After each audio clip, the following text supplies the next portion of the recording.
Yo, what up guys? Alan Marciano here. Ito, share ko na sa inyo yung transformation ng Sniper 155 natin.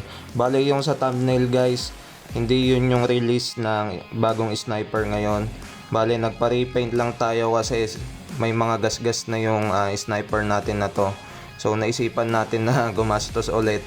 So ito, naisipan ko naman na kulay puti naman yung ipapalit natin. So ito yung pinagkopyahan natin. So nakuha ko lang yan dito sa may Google. And yun, nagpa-repaint na tayo dito lang sa amin. By the way, taga Nueva Ecija tayo. And ito na, kinakabit na yung mga flarings natin. So siguro mga nasa 3 days ko lang inantay yung sa repaint kasi medyo maulan din dito sa amin. And ito naging 50% na. So malapit-lapit nang matapos. So yan, and syempre tuloy-tuloy lang. Ito 80% done na siya. So excited na akong makita yung result dito. Excited na din si GF na makita to. So and then after mga ilang minutes lang, so ito na, tapos na yung Sniper 155 natin. So naging puti na siya. So Exciter 155 na siya, kasama na din yung decals. So ito na siya. Bumili na din ako ng Replica Pro na pipe. So and then tail tidy, nagpakabit na din ako. So ito yung additional na vlog natin para dyan. So check nyo na lang guys. And then syempre nagpa-hydro dip na din tayo. So and then syempre sticker DGF. Yun, salamat sa suporta. And eto, name ng GF natin is si Galilee Corpus.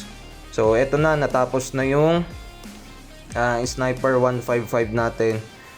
So yan, siguro nasa 80% pa lang or 70% ng pag-setup natin to kasi hindi pa naman yung totally tapos talaga. So madami pa tayong babaguhin dito. So yan, sa lahat ng nanonood na to, sana magustuhan nyo. And syempre ito yung tunog ng Replica Pro natin. So yan, enjoy guys.